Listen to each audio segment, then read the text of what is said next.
দরজার সামনে জুতা পড়তেছে দাঁড়ায় দাঁড়ায়, কিন্তু মানে কতক্ষণ লাগাই পড়তেছে জুতা, কিন্তু আমি দরজা লাগাইতে আমার মন চাই না যে আমি দরজা লাগাই, আমি কি থাক যে দাঁড়ায় দাঁড়ায় জুতা পড়তেছে পড়ুক, আমি পরে লাগাই দরজা।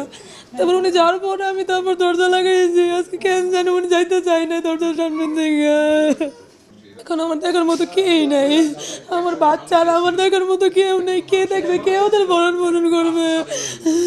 তারা এখনো বোঝে নেই যে তারা বাবা নেই, বাবা বলতেছে আসতেছে, বাবা আসতেছে, বাবাও ছেলে বলে বাবা অ্যাক্সিডেন্ট করছে, বাবা অ্যাক্সিডেন্ট।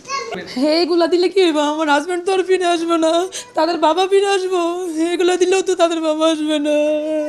ওরা এখনো বোঝে নেই যে ওদের বাবা নেই, এখন চাইলেও তো বাবারে ফেরত পাওয়া যাবো না। আমার ছেলে মেয়েরা যেন দেখে তাদের ভবিষ্যৎ যেন দেখে, তারা যেন ঠিকভাবে চলাফেরা করতে পারে, আমি সেই জন্য সরকারের কাছে দৃষ্টি আকর্ষণ করছি যেন এর কোনো সময় এরকম দুর্ঘটনা আর না ঘটায়, কারো যেন এমন স্বামী না হারায়, কারো যেন সন্তান বাবা না হারায়, কখনো যেন কোনোদিন আর দুর্ঘটনা না ঘটে।